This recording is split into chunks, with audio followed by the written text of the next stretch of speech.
evening. I'm Larry Souter, and welcome to Stories of Amazing Grace.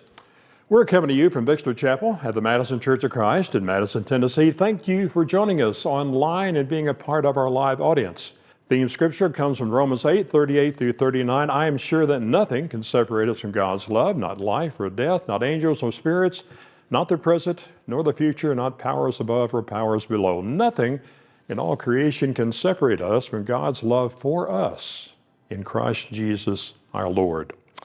Tonight's guest is not just a familiar face for our live Stories of Amazing Grace audience, but also a global icon, recognized and celebrated around the world.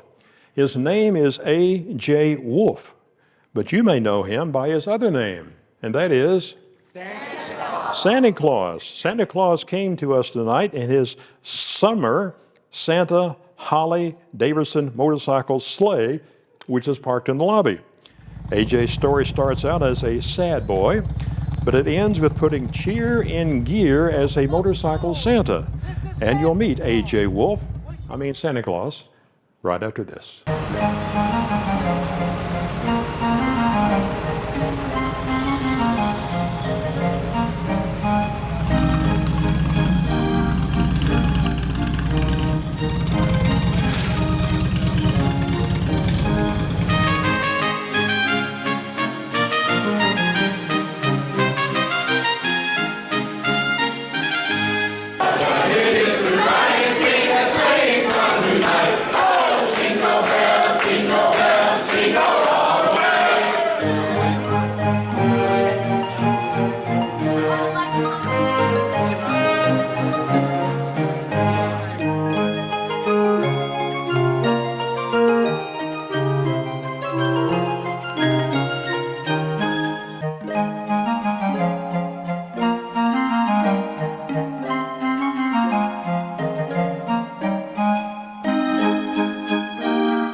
This is Santa Claus telling you Christmas is coming on time like it did for years and years and years. Get your list ready, listen to Mom and Dad, Grandma and Grandpa, and get ready because Christmas will be here, no doubt, because it's mighty coming. I love you, Santa. Thank you so much, motorcycle. Please make welcome A.J. Wolf, otherwise known as Santa Claus. Thank you, Larry. Have a seat. Thank you. Thank you for being with us, taking the time out of this busy schedule. Oh. A little more downtime during the summer, though, I guess. Yeah. I usually don't show off my knobby knees except when it's 100 degrees. And Santa's not used to 110 degrees. I understand. We're not either. But Larry, this is beautiful. Well, and thank you, everybody, for coming. Thank you. This is awesome. Thank you. Well, let's start out with maybe some sad things first and then move into some happy things. Can we start with your family background? Okay. It starts out with a little bit of humor, and then it gets sad, and then it starts, okay? Okay. I was born in a small town called Burnville, Pennsylvania, up north. And, of course, it was August. I was born August 9th, 1952. And in that small town back then, they had a doctor that just had like a little Dr. Welby bag. And the doctor that was in town to start with was a veterinarian first. So he went to become a regular doctor. Well, by the time my mom's getting closer to the due date, the doctor that should have been there had to go away, so the veterinarian took over. So my mom called, and she goes, now listen to this name, Dr. Dunkelberger. Okay. She said, I think the baby has moved down. It did. He said, well, I'll tell you what you do now. You have any more of them little baby aspirin? Yeah. Break one in half, drink a little water, you should be okay. A couple hours later, it's around midnight, Mom called back and she said, Dr. Dunkelberger, the baby moved down. He goes, okay, take the other half of that aspirin. She did. She dozed off. So did Dr. Dunkelberger. but he had his bag by his bed 3 miles up the road. She called him, and she goes, Dr. Dunkelberger, what do you want me to do now? Take another aspirin? He goes, what's going on? I'm laying in water and the baby's coming. He said, hang on, I'm coming. So he come down to the house. He said when he ran up the stair steps, he heard me screaming already. He thought, oh, it's got to be a little boy. He's going to be something else. Anyway, the next day in the local newspaper, they put in, Dr. Dunkelberger at 3 a.m. this morning delivered a baby wolf. It's the truth. Very good. Here I am. After the baby wolf started to grow up, I couldn't figure out why there was so much yelling in our house and more tears and laughter. So anyway, as I kept getting older, playing in the playpen, I heard there was a lot of yelling, and looking back, the noises I heard of smashing, breaking stuff, I knew it wasn't right, and I used to hold on to my crib like this and shake because I was scared. And then I got to be 4, maybe a little older than 4 years old, and my mom and dad, my mother loved us dearly, and my dad loved us kids dearly, but it didn't work for them together. And there was this tremendous argument that led to a fight. And I remember seeing the kitchen table come up in the air and smash into the wall. Well, I ran to a hiding place I found behind the sofa. And I grabbed the hold like this. And I heard things. Now, my dad and uncles were the old German type people from Germany.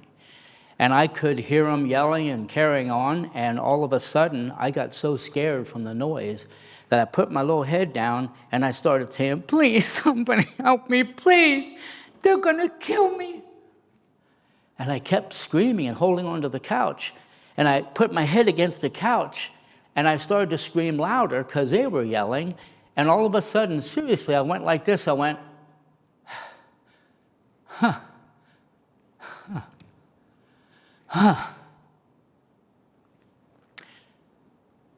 What happened? It started right at the center of my head. And I know at little over 4 years old, you can remember, it was like somebody had turned on a real warm blanket and it went right down over me, slow, but covered everything, clear down to the floor. And I went, my dad went out of the house all upset. My mom had a bloody nose and she was all banged up. And she came over to me and said, honey, come on, it's okay. And I got out from behind a couch and I kept going. She goes, no, honey, come here. I said, had to be somebody back there.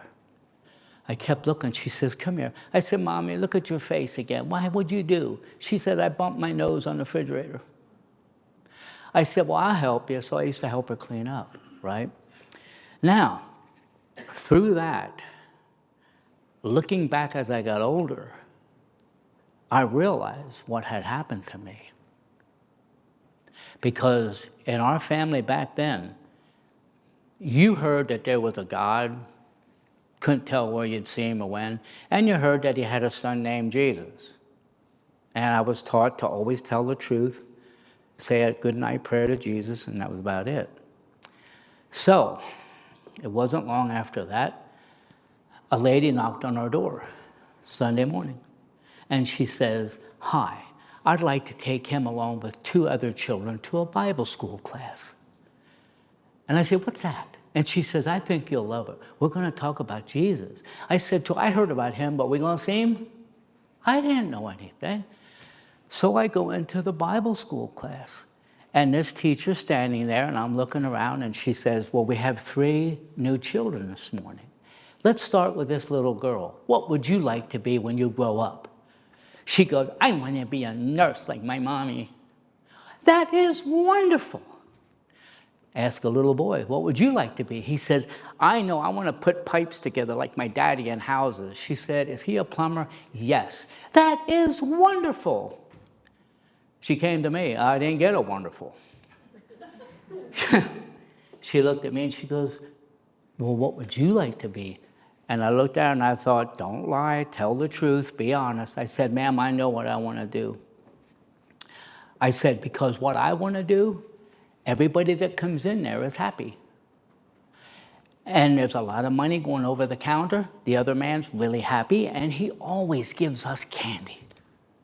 And she says, well, what is this job? I said, I want to be a beer man.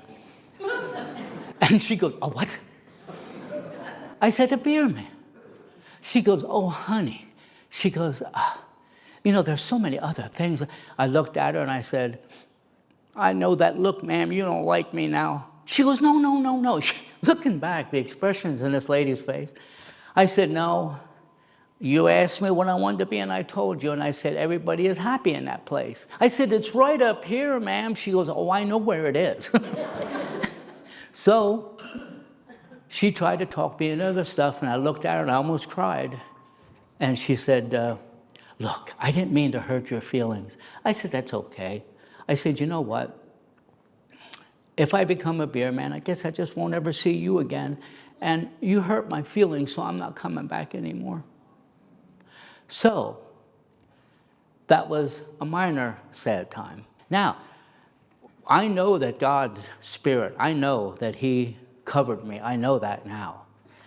But you know what was really funny? I was told not to lie, tell the truth no matter what. Okay, now watch this. I went in the living room. I looked at my dad, and he's reading his paper. I said, Daddy, when are we going to get some sand from my sandbox? He got me a sandbox. I haven't got no sand. He goes, it'll happen. One of these times we'll get some. I said, Daddy, I love you, but it's been like how many weeks and it never happens. I said, what do you have to do? Now watch this. He said, well, right up here where the sand and stone company is, you got to go up there. Got to put in an order. Place an order, tell them what you want, what it's for, and where you live. I said, anything else? He goes, nope, that usually does it. Well, the next morning I get up, and back then we had little cut-off overhaul things that came up with a snap and shoulder straps.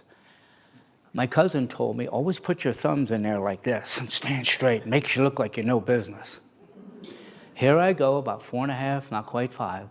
I go trucking up to a 2-lane highway, and I leaned over, and I looked up, and there was a full truckload of stone and sand, and they're getting ready to go. And one driver was talking to the other one on the running board of the truck. And they turned around and goes, hey, what's that kid doing? Hey, stop. That kid's gonna cross the road. Stop him. He goes, wait. And that quick I come across a highway. And he goes, where's your mom and dad? I said, she's busy and Dad's working. But he explained it to me. I come to place an order.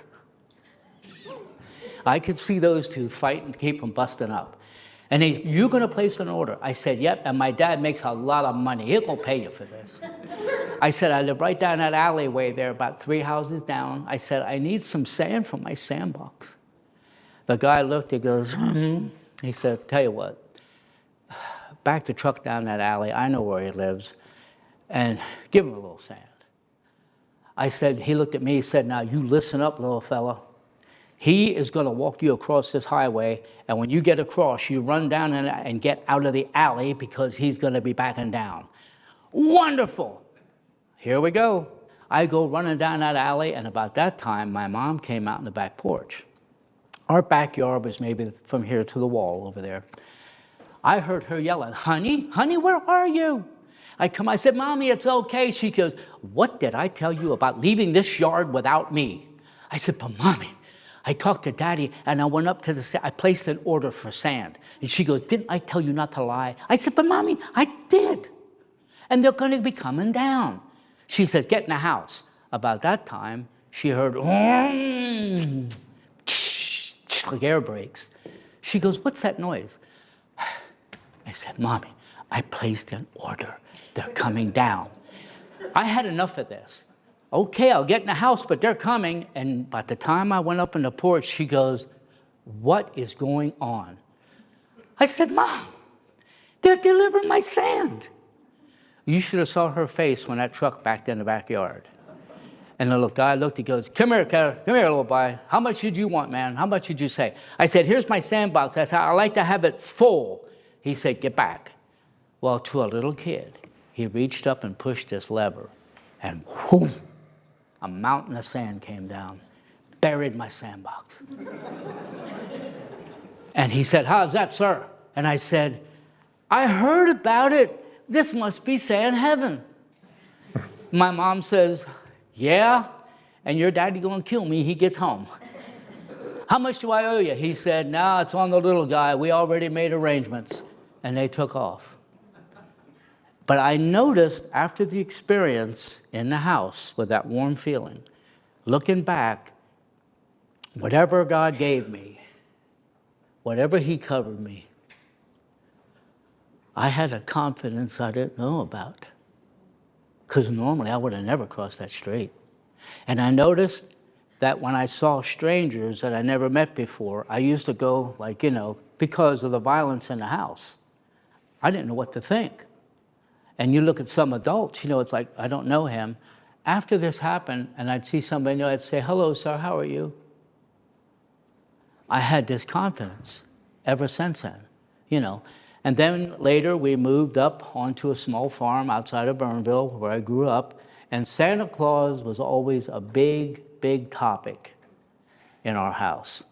That's one thing. One year I asked my dad, I said, "You're sure he's coming tonight?" He says, "Oh yeah." I said, "Well, Pop, they said in the news we have like 15 inches of snow." He said, "That's when he travels the best." You know what he did for me? I went to bed.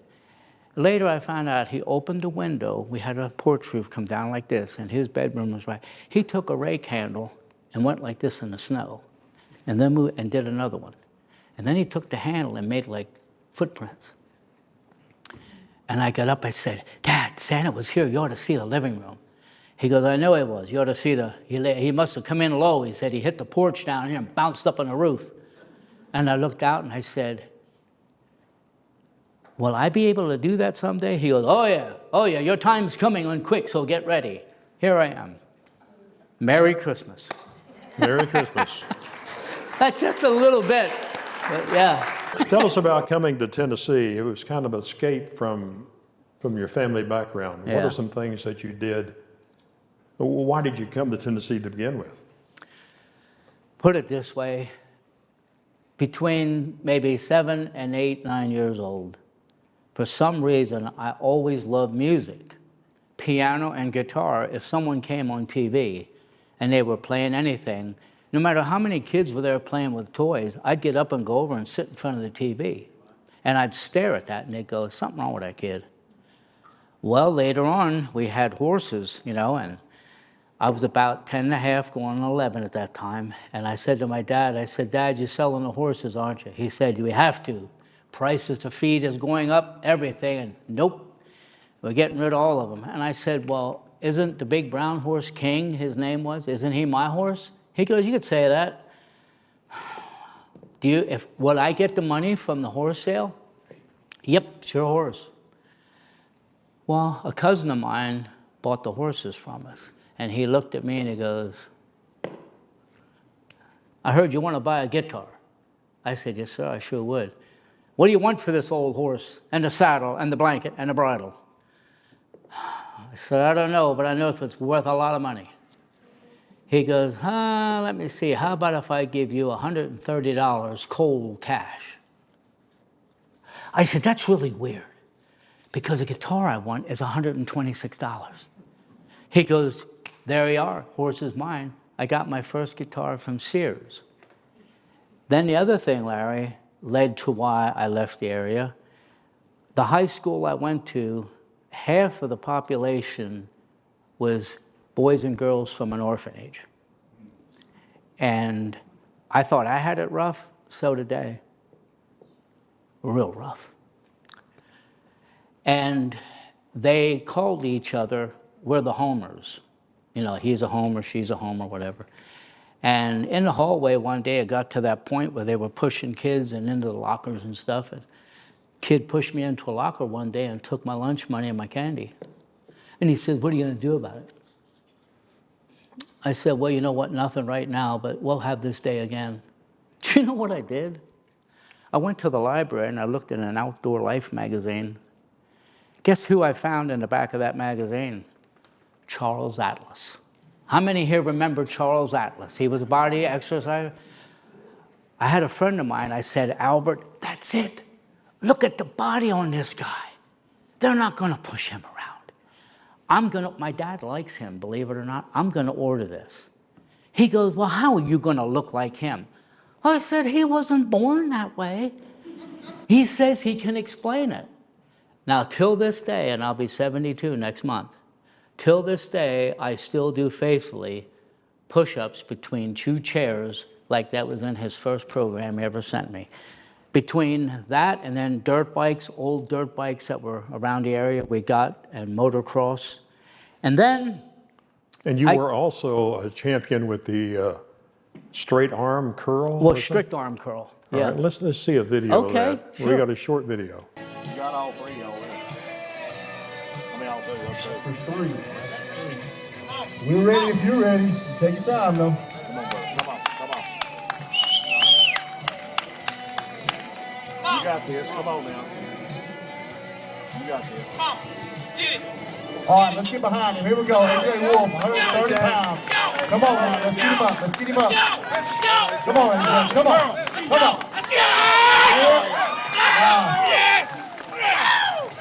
Good lift. Good lift. 135. Strong man. Now, you also mentioned about music. I don't know if the people here know that, I don't know. but you have an album. Yeah. The singer. Yeah. Does that look like him? Pretty close. I had brown hair, no face hair. Look at that. And one of the songs on here is Rockin' Little Angel. We got about 15 seconds of that. Rock a little angel, rock a little angel, rock a little angel. Come on down and stop teasing me. Come on down and stop teasing me. That's it. Rock a little angel. Do you still want to be in the music business? Part of me does, Uh-huh. because it's always been a big part of my life. Ever since I was in my teens, I started writing lyrics and poetry and rhyming stuff. But, you know, when you start out and the only thing my family, and this is not a put down, don't get me wrong, but they were all heavy farmers, right? The only thing they could turn on and off was a radio. So they knew nothing about music, really. You know what I mean, as far as the business end of it. And I remember when I showed that album and a small contract, and the first time was 1986, I had a hit record in Malakoff, France, is where it started. You have a #1 hit. And I think, how could that be possible? But long story, but the man who produced that for me told me he was going to send it to some of his friends. After I got home, he died 2 weeks later from a heart attack in Nashville. 6 months later, I'm taking care of my dad, now he's getting older, and an envelope came and it said Malakoff, France. I thought, I don't know anybody over there. I opened it, and it was handwritten. It said, Dear Mr. Wolf, we have been searching you for some time. Our good friend Roy Hall has passed away, and we're trying to find you. You have a #1 record on the Really? charts, on the listening charts. Which song was that? That was the one, The Ways of a Woman in Love. It was an old Johnny Cash song written by Charlie Rich. The Ways of a Woman in Yep. Love. Yep. Oh, we should have put that on the... Yeah, that's okay. Let's start out. You've cut out your dancing and you never see a show. Friends come by to pick you up and you hardly ever go. It seems your head is in the clouds above. You've got the ways of a woman in love. That's what it was. All right, then. Yeah. Hey. But you met a woman here in Tennessee? Or I did. After I went through much turmoil back there, and I went through a horrible deal with a divorce that I didn't want, and I got away from the area, and I do have 2 beautiful kids up there. And I come down here, and my mother at the time was getting Alzheimer's, so I brought her with me. And I moved down here, and I got a job at the time to hold me over with an armored truck company in Nashville. So therefore, I always had a .38 revolver with me because I did service gas stations for them. And I'm going down the road one day to the armored truck service, and I got so lonely. I'm working on this crime trailer, taking care of my mom, and I just leaned front going down 65 south there toward Nashville. I went like this. I leaned front. My knees were on the steering wheel. I looked up. I said, Dear Lord, I know you can hear me, and you're probably sick of me asking you this, but Lord, I'm lonely. I'm hurting. And I said, do you possibly think that there's a widow out there, maybe someplace, because I am older than, I'm not a teenager anymore. Do you think there's someone out there that could use or loves someone like me? Please, would you please let me know then? I said, I got to drive this car, but thank you, Lord, I love you. Amen. Watch this. Same thing. 2.5 weeks later, my mother is getting worse with Alzheimer's. She would say anything. I said, Mom, I asked the managers, we're going to go into the armored truck service tonight to roll coin for next week, working overtime. But I got to wash my car. I mean, it's, well, we go to the car wash in Hendersonville. And as I pulled up to the bay, I said, Mom, if I stay here and they're all full, all the wind from our sprayer is going to go right in that lady's car. She had 4 doors open, sweeping. Oh, what's that going to matter? I said, Mom, come on. I said, all right, we'll stay here. I get out. When I got out, shut the 1 door, this lady looked at me and she goes, hi. I said, hi, how are you? She goes, nice, beautiful day, huh? And that was it. I said, yeah, but something hit. I went around the car, got the other floor mats out. Now watch this, watch this. I kept glancing over.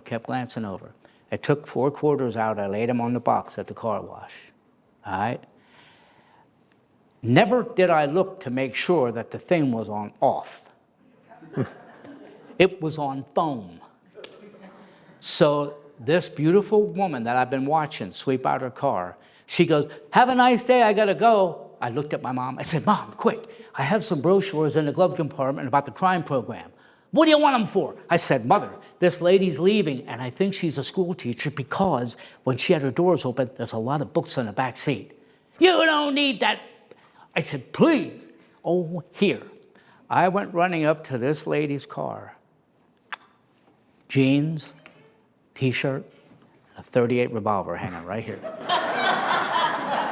And when you know who my wife is, she was there, and I said, excuse me. And she goes, she put her glasses down, she goes, puts the window down, she goes, yes, do I know you? Are you? I said, ma'am, I didn't mean to start you, but would you happen to be a school teacher? She goes, yes, are you? I said, oh, no. No. I said, but I have a program for kids to help keep them out of prison. And I just wondered if your school might be interested. Here's some brochures. Really? She shut the car off. We stood there in the front of her car for 45 minutes and talked. Now, in the meantime, I thought, what is that noise?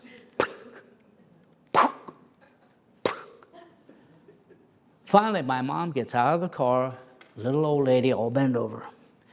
And she got out and looked over, and she goes, hey, you two, do you plan on washing this thing today or next year? I said, Mom, this is Rhonda, and I said, we're just having a nice talk. She goes, well, hello there, whatever. She said, but you got about 4.5 feet of suds over here. Here, all that foam came out. Long story short, when she left, I didn't want to crowd her. But when she left and pulled out, I had a notepad, car, color, the county of the number, and the license plate number. And I said, we'll be seeing each other soon. That's my wife, Rhonda, and I love her to death. That's how we met. Hey, if I can, Larry, there's one quick thing I want to add. Finally, I proposed, she accepted, and we couldn't wait to get married, right? The Church of Christ up in Hendersonville. We went up there, and I came in from work, and it was on a Sunday. And now this is true. Now, remember where I came from, all right? She said, honey, just come to the Hendersonville Church of Christ. I'll be there. It's an evening service. I said, okay, I should be out of there. Larry, I hadn't eaten much all day. And I come rushing into that church, and I looked over. I said, well, there she is. I quick ran over. And the preacher up there, really a Southern accent. He goes, well, now let me tell y'all something now. He said, whoever was not here this morning, okay, for the Lord's Supper, after this is over, we'll be still serving the Lord's Supper right through those 2 doors. And I said to Rhonda, what's there, a special occasion or what? The Lord's Supper? She goes, shh, yeah. I said, well, what are they having, like roast beef, mashed potatoes? I never heard of that. I heard of communion. That's the word we heard. There's a thing called communion. And when they said Lord's Supper, I said, what are they having, roast beef? She goes, oh my gosh, honey, we got a lot of work to do. And then when we get married, the preacher, he stood there and he says, okay, look, before I introduce Mr. and Mrs. A.J. Wolf for the first time, this is a fact, and I got to mention this. Their relationship started off very clean. They met at a car wash. That's it, Larry, that's now. One of the jobs you had in the past was correctional officer, and you started a thing for kids called Crime Busters. In here, this is a 2 women or a 2-man cell, equipped with table, toilet, sink, bunks. The idea of the program is, I'm just telling students what I know. If I don't know something, I tell them I don't know. I'm just sharing an experience that I think will help a lot of students to draw that line. I just pray to God that it works. Here comes a guy like me and I say, okay, here you go. Put it on, let's go. Get over here and put it on. Now, let's go, put it on. I don't know what your personal belief is. This book is #1 kingpin in the prisons. Inmates will drop to their knees and not just pray for God, they scream for him, no matter what somebody else thinks. And inmates told me, Mr. Wolf, when you get out there, tell the students, there's only one place lower than the prison cell, and that's our grave. I'm putting this hand for God, and Satan's got this foot, and he said, and I'm praying I'm going to make it. What was the reaction to the high school students? Well, looking back, some of them I could read their expression like, you for real, man? And then other ones looked at me, and years ago up near Springfield, here in Tennessee, I did a school. And I remember the principal come out to me and he said, before you get started, up in that top row, those 9 up there, we got our hands full. They've already done some overnight prison jail time, and they're heading down the wrong road, and all of their girlfriends are already pregnant. Can you talk to them? I said, I'll try. And I talked to them and told them. And I said, you know what, guys?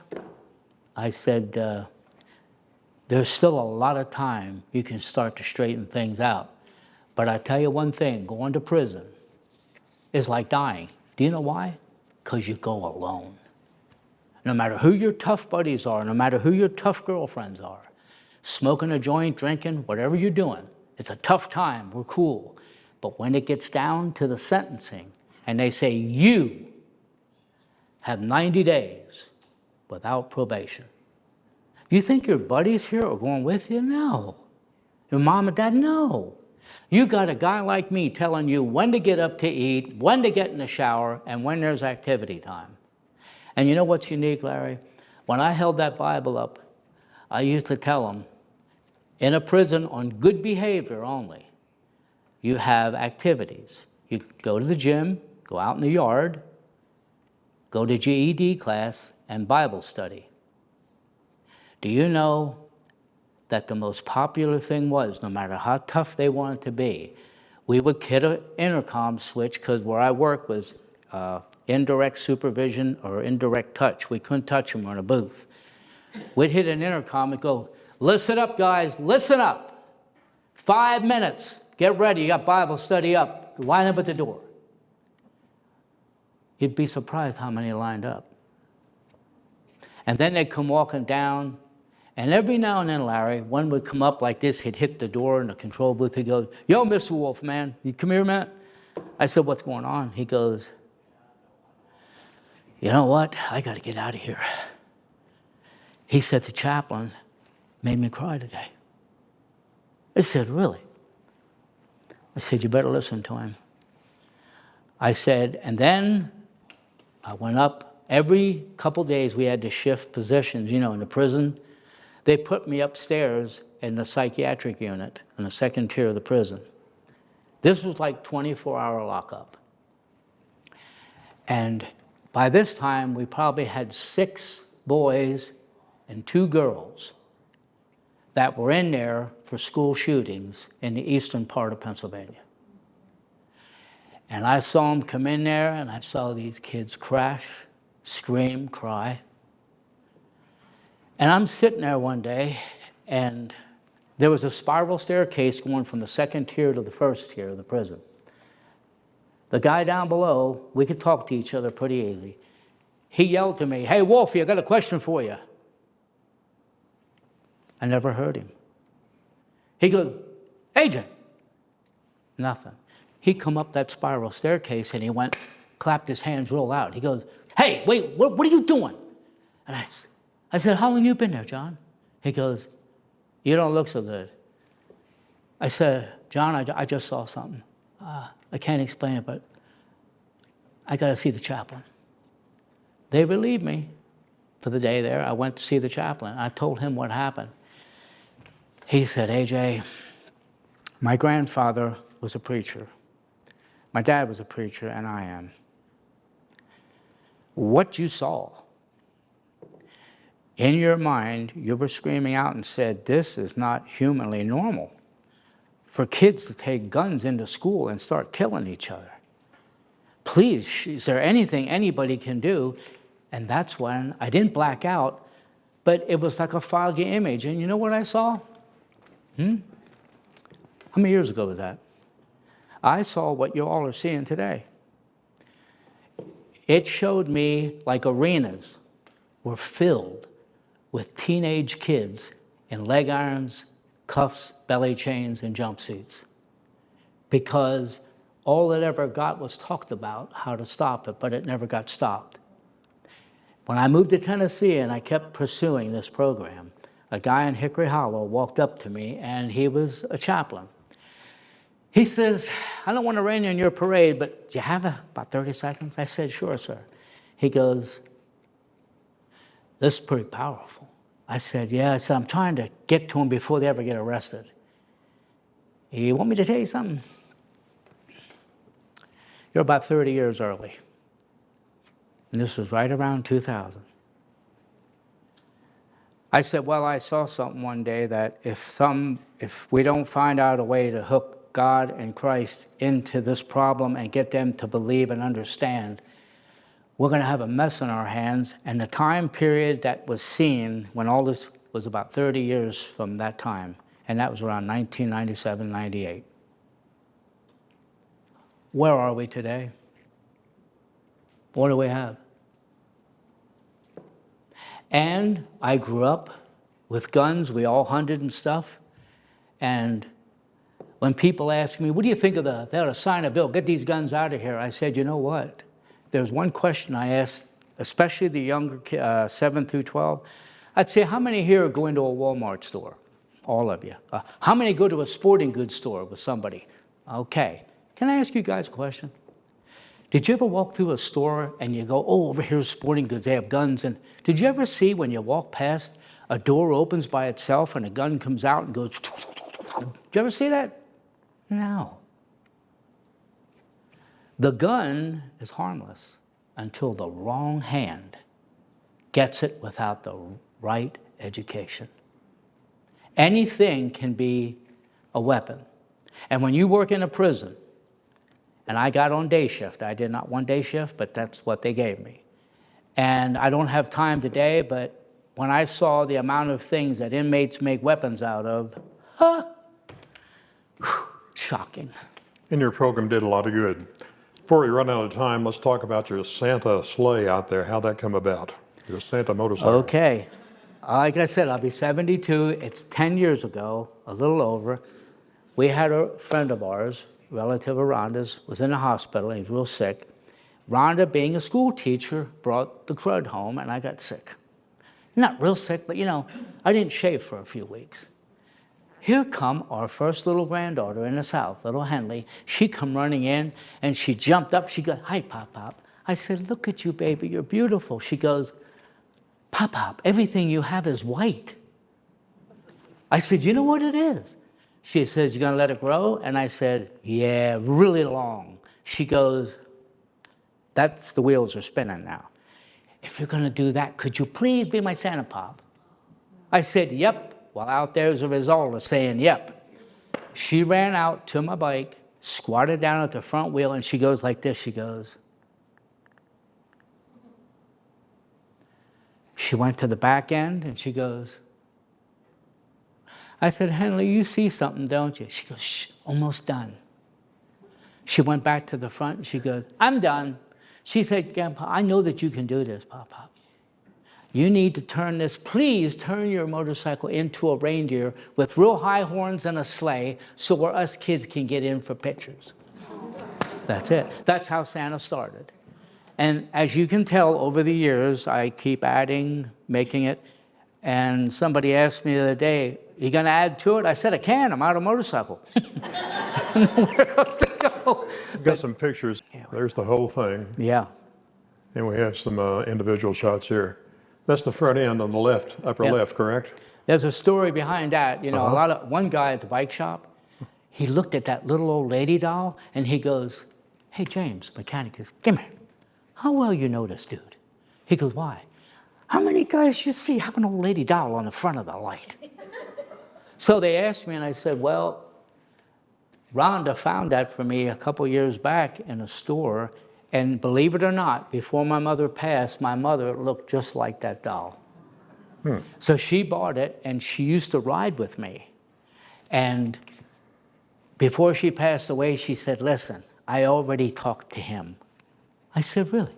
She goes, yes, I did. And when I'm gone, he said, it's okay if I come down in spirit and ride with you. So I put her on the front end, and she's mounted on a little baby reindeer, and that's Rudolph's nose that flashes on the bike, and there's Mom. And these stuffed animals, do you give those out, or are they just for looks for the kids? They're for looks for the kids, and then the display boxes have lights in them. And put it this way, you talk about going overboard a little bit.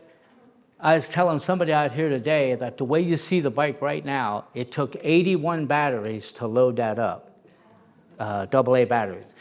When I put the Christmas boxes in, it's almost 90. But it's a rush. I mean, and you know when I talk to the little kids We with want to this- help you out here with something. Okay. You know, we had some donations in the last couple months for Store Amazing Grace. I What? found 192 batteries over at Northern Tool You did, oh my, look to put at on your bike. this! Yes! Look at this! Oh my So God. that'll get you by Christmas Eve coming up in 6 months. What do you think, Rudolph? There, you're gonna light up for a long time. This is what it's all. See that? God, do you see this? He gets the glory for everything I've ever done and ever will do. Because when I'm talking, Larry, this is sweet. When I talk to the kids, especially the ones like between about 3 years old on up to 5.5, be careful what you ask them. They sit here and I'd say, well, do you know why we're celebrating Christmas? And they'll go, yeah, it's all about Jesus. And I said, yes, it is. And I said, you know, they say that Jesus is the reason we have our Christmas day. Now, just a couple months ago, I got up at 2 in the morning, couldn't sleep like normal, and I went out to the bike, and this came to me. It says, Jesus is our Savior, and look what he has done. Every year on Christmas Day, we all have so much fun. So we must always thank him for our fun and play, for Jesus is the reason for our Christmas Day. Jesus is our Savior, and look what he has done. He even sent Santa Claus for lots of extra fun. With gifts and toys piled in his sleigh, now it's time that we all say, ho, ho, ho, thank you, Lord, for our Christmas Day. That's the little song. Thank you, Larry. What type of comments do you have from children when they see your sleigh and see you? You know what? I'm thinking back when I was a little kid and I would see something like that. It looks so big to them. And there's some little kids, you know, at a gas station or whatever, they'll say, can we get a picture? And I'll say, yeah, let's put him in the sleigh. And there's one little girl, she wouldn't stop talking the whole time. Her mom had her. We put her in the sleigh. Now, when you sit on that thing and you look up, the horns are like into the ceiling. And the one little girl, she goes, and I said, you know what you want for Christmas? Her mother says, she hasn't been that quiet since she was born. I said, honey, you okay? It's Santa Claus. Uh-huh. Do you know what you want for Christmas? She goes, Mommy, are we at the North Pole now? So you see how that impact it has on them. Now at a red light, I get impact looks too from other people. Do I have enough time to tell you something about when Rhonda and I are on the highway? Yeah, 2 minutes. Okay. We're on an interstate not that far from here. And it's a pitch black night, and it was 3 days before Christmas. We went to see some families. We're coming down the interstate, and I looked up ahead, and it looked to be about maybe 3/4 mile up ahead. The highway went down and went back up. And I'm talking, it's dark. And I'm cruising along there, and all of a sudden I looked in the back as I got near the next exit ramp, and I hear, wow, wow, wow, wow. And I looked and I thought, oh, he must be wanting somebody, so I started to pull off. He started to pull off. He wants me. And then he sounded like this. I can't do it like he did it. He goes, please pull over at the next exit. Don't forget the next exit. I'm thinking, he's in a bad mood. So I pull over, and Rhonda got in front of me, and she pulled over and stopped.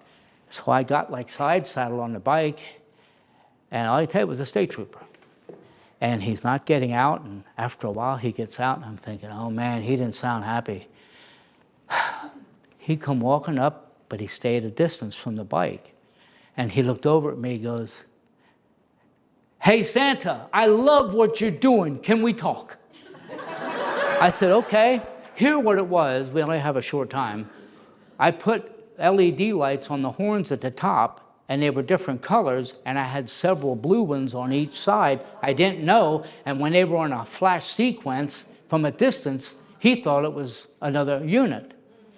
So he pulled me over, and when he walked up to the sleigh, he goes, listen, I said, are you okay, sir? He goes, yeah. I said, well, you sounded like you were mad at me. He said, I talked loud because you had a helmet on. I think you'd hear me. And he said, these lights up here, I'm sorry, but the blue, I said, I'll turn them off and I can change that. He got up to the sleigh, and he goes, oh my gosh. I said, well, sir, do you have any children? He goes, yeah. Little ones? He goes, yeah. I said, well, we put them right in the sleigh here. We have a little seatbelt, and you can take pictures. He looked it over, and he goes, man, I'm a Scrooge, aren't I? I said, no, sir, you're doing your job. No, no, no. And then after we talked a little bit, right, he took a couple pictures and stuff, and I gave him a business card, and he goes, oh my gosh. He said, that's Mrs. Claus, I assume, in that car. I said, yeah. He said, oh, how long have we been talking? I'm sorry, do you think she's okay? I said, no, sir, by now, she's a nervous person. She had 3 heart attacks, 2 strokes, and 3 sets of diarrhea. She's probably up there going like this. So he said to me, please tell her I'm so sorry. He said, I'm an idiot. And he walked away.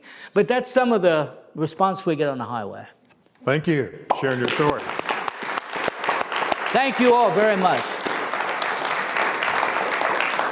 In the year 1897, 8-year-old Virginia O'Hannon wrote a letter to the Sun newspaper in New York asking, is there a Santa Claus? The newspaper's response to Virginia appeared on the editorial page, and in part it said, yes, Virginia, there is a Santa Claus. He exists as certainly as love and generosity and devotion exist, and you know they abound and give to our life its highest beauty and joy. Nobody sees Santa Claus, but that is no sign there is no Santa Claus. The most real things in the world are those that neither children nor men can see.